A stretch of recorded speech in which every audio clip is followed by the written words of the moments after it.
Good morning students. हमने आपको model actually part 1 में आपको बताया था कि ये मॉडल ऑक्सरी किस प्रकार से कार्य करती हैं टेंस में। आज की वीडियो में आप पार्ट 2 मॉडल ऑक्सरी का पार्ट 2 है, इसमें आप अध्ययन करेंगे have to, had to, shall, should, will, would, can, could, may, might, must और नीड। ये मॉडल ऑक्सिलरी हैं। ये मॉडल ऑक्सिलरी किस प्रकार से सेंटेंस में अर्थ स्पष्ट करती हैं। यद्यपि have to, had to modal नहीं है, किंतु ये अन्य मॉडल की भांति ऑब्लिगेशन का भाव प्रदर्शित करते हैं। इनका अंग्रेजी व्याकरण में विशेष महत्व होता है।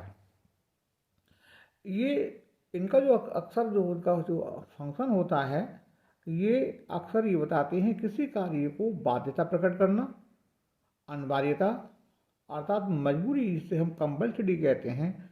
इन सभी चीज़ों को व्यक्त करने के लिए हमें इन सभी मॉडल ऑक्सिलरी की आवश्यकता होती है। जब हम किसी कार्य को करने के लिए विवश हो जाते हैं, मजबूरी में किसी कार्य को करना पड़ता है, तो ये टेंस के अनुसार प्रेजेंट, फ्यूचर एंड पास्ट तीनों प्रकार के टेंस में इनका विशेष महत्व होता है। और यहाँ पर आप देखेंगे कि हम सबसे पहले हम आपको बता रहे हैं कि हैड टू इनके विषय में आप अध्ययन करेंगे। हैड टू का प्रयोग वर्तमान काल में कर आवश्यकता, दायित्व अथवा बाध्यता प्रकट करने के लिए किया जाता है। बाध्यता मतलब होता है कि हम किसी कार्य को मजबूर होते हैं किसी कार्य करने के लिए, यदि हम उसके सामने कोई दूसरा विकल्प ना होना, कोई उसका दूसरा अल्टरनेट ना होना, तब ऐसी स्थिति में हमें बाध्यता मजबूरी प्रकट करने के लिए हम इस प्रकार के सेंटेंस का प्रयोग, इस प्रकार की क्रियाओं का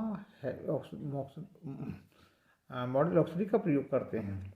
जैसे यहाँ पे देख रहे हैं आप, she had to work hard for a living, I had to attend the morning prayer.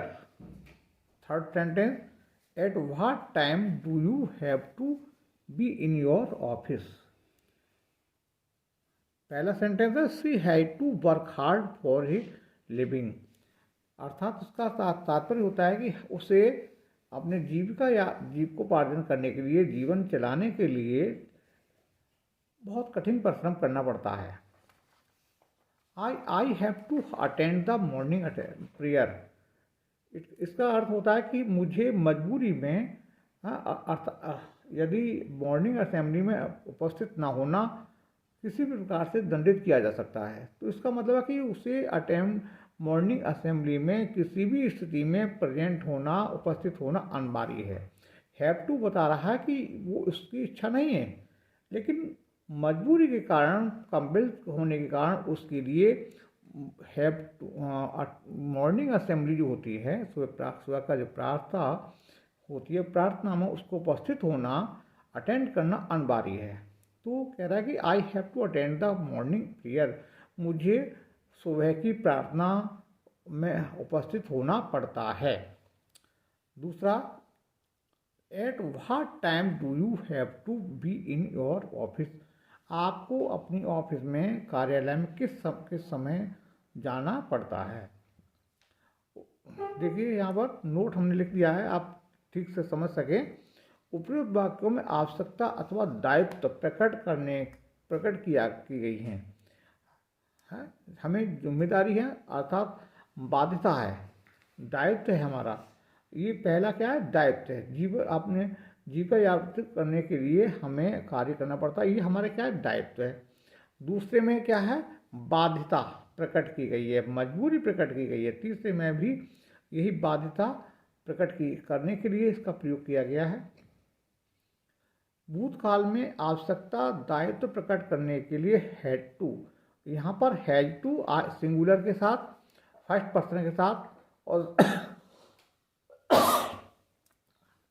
Singular person के साथ हम हैज और प्लूरल के साथ हैव का प्रयोग करना पड़ता है। यहाँ पर भूतकाल में पास्ट टेंस में यदि कोई भी क्रिया की गई थी, उसके लिए हमें हैड टू का प्रयोग करना पड़ता है।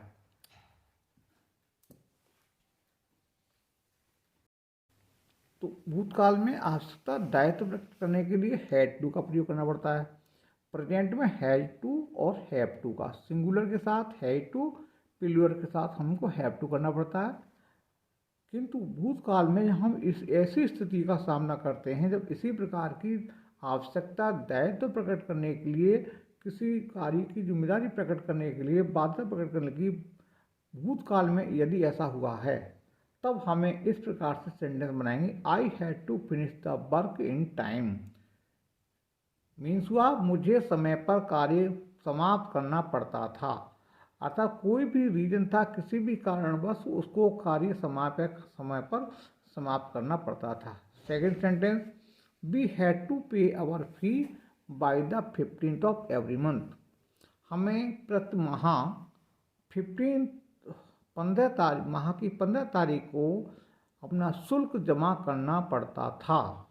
तो ये क्या, हमें प्रतिमाह 15 तारीख को शुल्क दिए करनी पड़ती थी, अर्थात हमें किसी भी हालत में ये हमारी रेस्पॉन्सिबिलिटी थी, अर्थात यह बाध्यता थी, मजबूरी थी, इसलिए हमें सभी माह की प्रति माह 15 तारीख को अपना शुल्क जमा करना पड़ता था।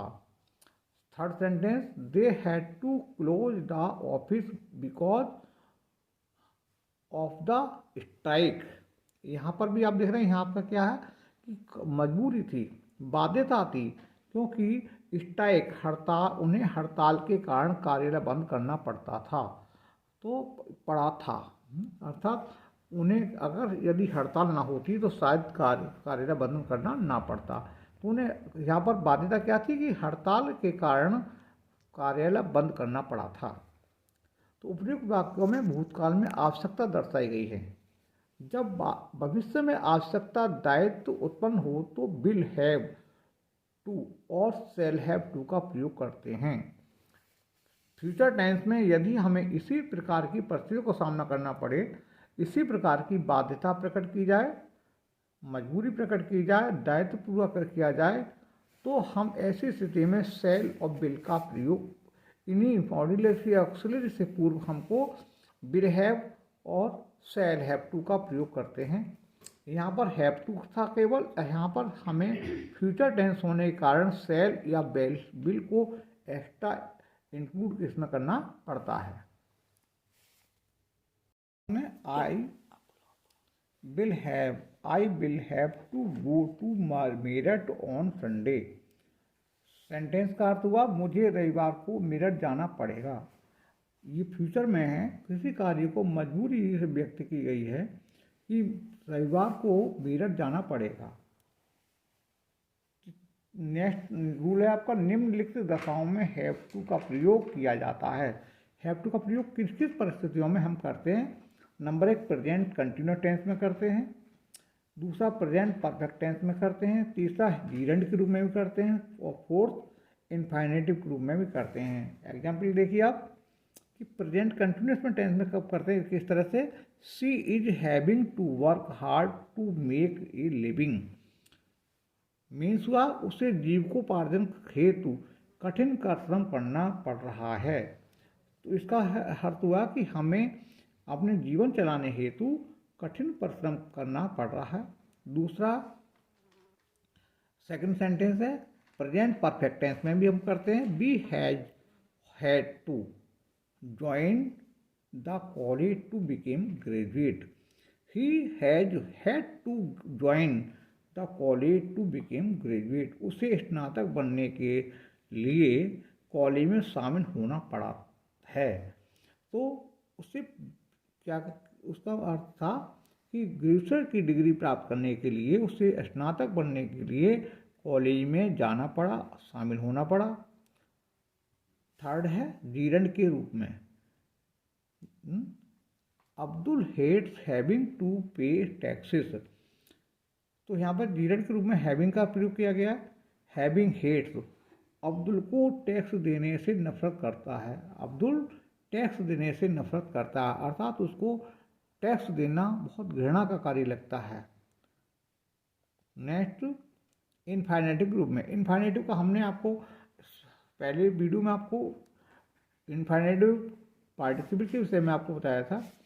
नॉन फाइनाइट के संबंध में आप यहाँ पर जीरेंट ये और इन्फिनिटिव का हमने हमारी पहली वीडियो में बताया गया था कि जीरेंट इन्फिनिटिव क्या होता है।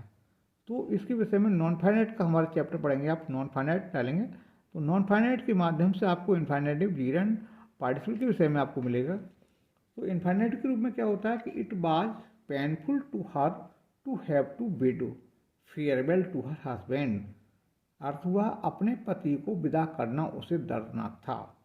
तो यहाँ पर जीरेंट के साथ में इसका प्रयोग किया गया। तो सेंटेंस होता हमारा अपने पति को विदा करना उसे दर्दनाक था। आज का टॉपिक हमारा यहीं समाप्त होता है। हमारा चैनल सब्सक्राइब करना न भूलें ताकि अगली वीडियो आप तक सबसे पहले पहुँचे।